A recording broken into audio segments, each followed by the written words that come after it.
मुझे याद आते हैं राम प्रसाद बिस्मिल और अशफाकुल्ला खां।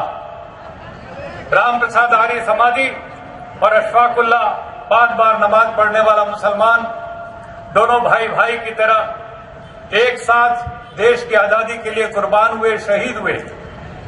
शहीद होने से पहले उन्होंने अपने खून से एक वसीयत लिखी थी। आज उस वसीयत को यदि कोई अमली जामा पहना रहा है पूरी ईमानदारी और पूरी ताकत के साथ, तो मैं ईमानदारी से कह सकता हूं उस संगठन का, उस तंजीम का नाम है जमीयत उलेमा हिंद।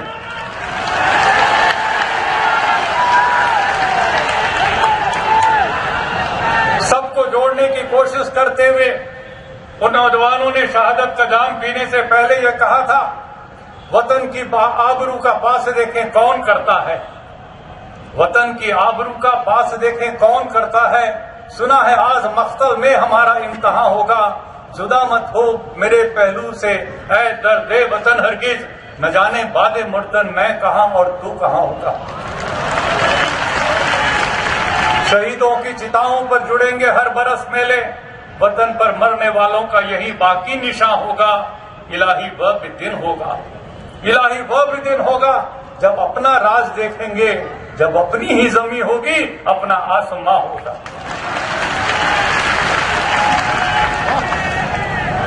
ये थे उनके दिल के बलवले। और मां से विदा होने से पहले, घर से छूटने से पहले, घर से निकलने से पहले उनको भी उम्मीद नहीं थी कि एक दिन फांसी के फंदे को उन्हें चूमना पड़ेगा। जेल से जो चिट्ठियां लिखते हैं दोनों शहीद अपनी मां को, हमने उनको संजो करके रखा है। अशफाक अपनी अम्मा को जो चिट्ठी लिखते हैं वो हमने छाप करके 1 लाख से ज्यादा छपवाए और बंटवाए। ये दोनों नौजवान कहते हैं हम भी आराम उठा सकते थे घर पे रहकर, हमको भी माँ बाप ने पाला था दुख सह सहकर, वक्त रुखसत उन्हें इतना भी न आया कहकर, आंख से आंसू जो टपके बहकर, तिफल उनको ही समझ लेना जी बहलाने को। कितनी बड़ी बात कि मां जब हम फांसी के फंदे को चूम रहे होंगे तू रोएगी, छटपटाएगी, तू चाहेगी तेरे जिगर का टुकड़ा तेरी गोद में आ जाए, तू प्यार कर ले एक बार उनसे। लेकिन मां तेरे रोने से तेरा बेटा तेरी गोद में नहीं आ सकेगा। एक काम करना मां, तेरे आंख से जो आंसू टपक के गिरते हों उन आंसू में से एक बूंद को अपनी हथेली पर रख करके उसी को ही अपना बेटा समझकर दिल को तसल्ली कर लेना। इस तरह की 1 2 नहीं, हजारों कुर्बानियों का इतिहास हम सुना सकते हैं। मैं तो हजारों का सुना सकता हूं। मैं आरएसएस के चीफ साहब से पूछूंगा, एक सुना दें। सर्टिफिकेट देना चाहते हैं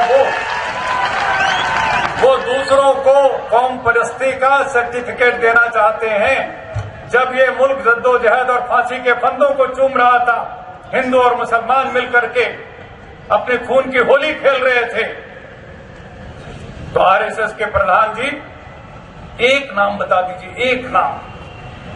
मैं हजारों नहीं मांग रहा, लाखों नहीं मांग रहा, एक नाम मांगता हूं आपसे।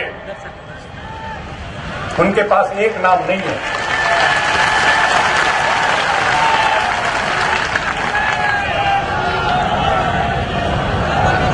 क्या कर रहे थे उन दिनों में? अंग्रेजों की कदमबोशी कर रहे थे या कुछ और फसादात करके अपने लिए कुछ और जमीन तैयार कर रहे थे, या मैं आज डिटेल में नहीं जाऊंगा। लेकिन जमीयत उलेमा हिंद ने और तमाम इनके बुजुर्गों ने बहुत आगे बढ़ करके बड़े बड़े अहम फैसले किए, और इस मुल्क को एक रखने के लिए जो उनकी भूमिका है उसके ऊपर हम पूरा देश, हम जैसे तमाम लोग मिलकर के बहुत नाज कर सकते हैं, बहुत फख्र कर सकते हैं। आज दोस्तों जरूरत है इस एकता को आगे बढ़ाने की, और एकता को हम केवल हिंदुस्तान की सरजमी तक महदूद नहीं रहने दें, पूरी दुनिया तक ले जाएं, सारे मजहबों को एक झंडे के नीचे लाएं, और उस झंडे का नाम होना चाहिए तौहीद। एक अल्लाह सारे कायनात का परवरदिगार।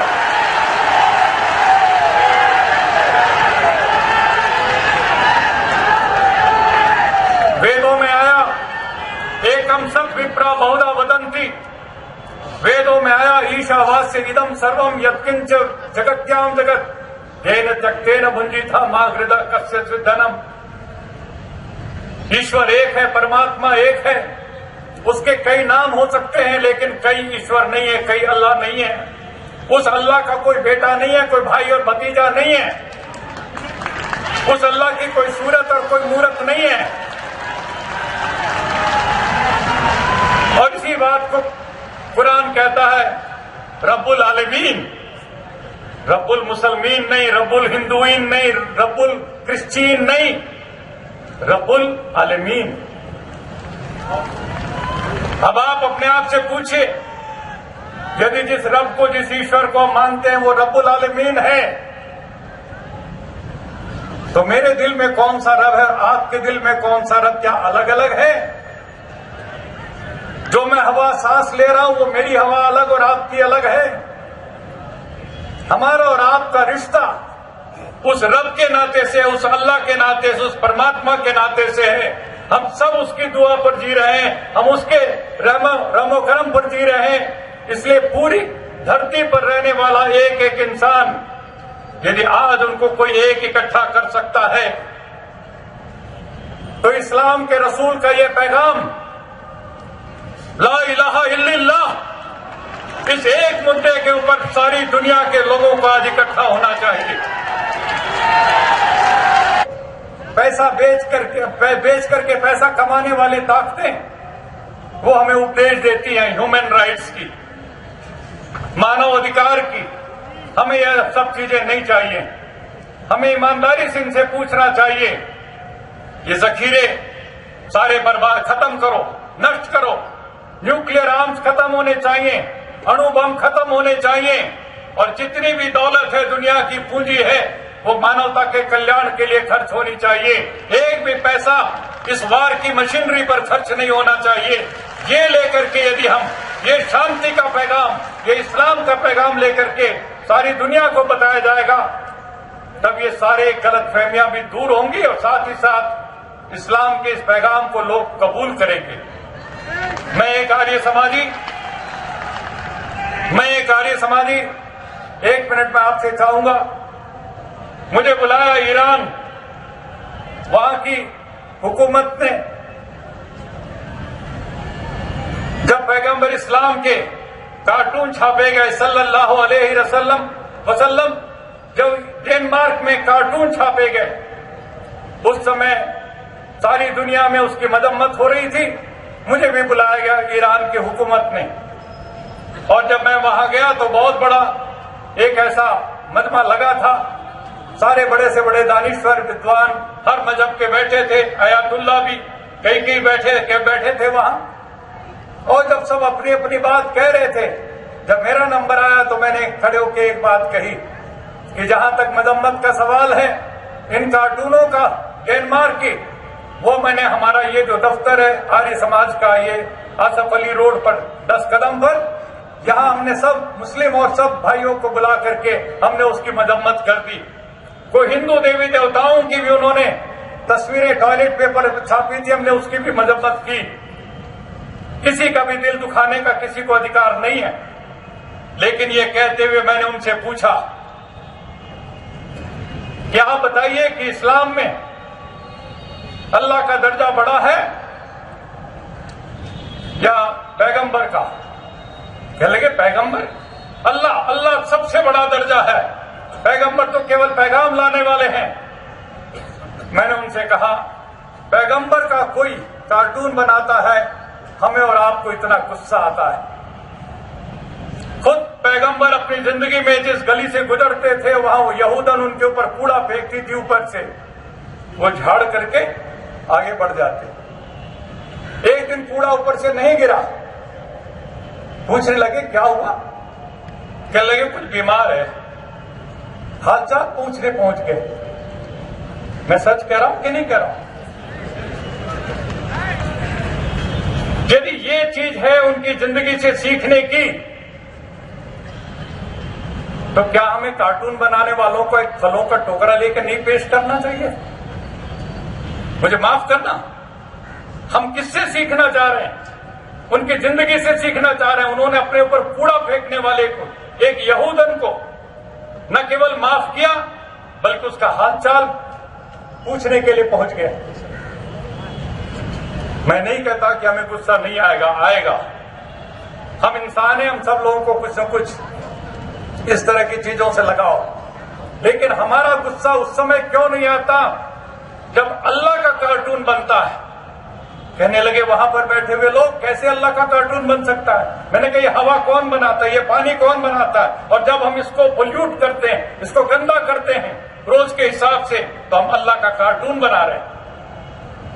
अल्लाह का कार्टून जब जब जहां जहां बनता होता हुआ आपको और मुझे गुस्सा आने लग जाए तो एक सारी दुनिया नहीं हो सकती। उस दिन हम इंसानी हकूकों के लिए अपनी आवाज उठाएं।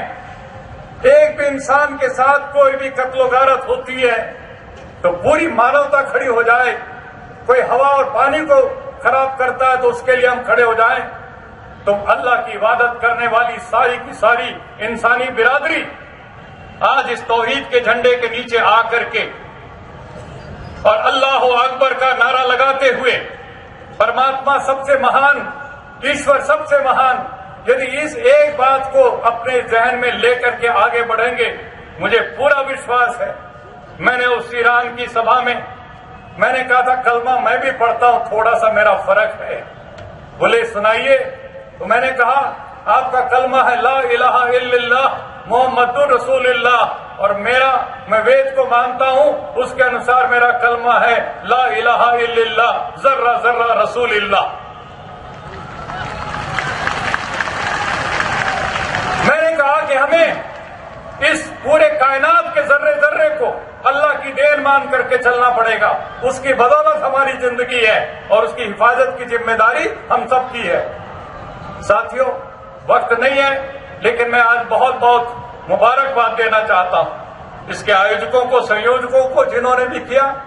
और हमने एक वादा लिया, मेरे सबसे अजीज और दोस्त मौलाना महमूद मदनी साहब और सबके साथ बैठ करके आज हम लोगों ने सुबह यह तय किया कि इस देश में जगाने के लिए शराब जो उम्मुल खबाइश है उसको जड़ों से मिटाने के लिए हम एक बहुत बड़ा जद्दोजहद छेड़ देंगे। इस देश के अंदर शराब को नहीं रहने देंगे।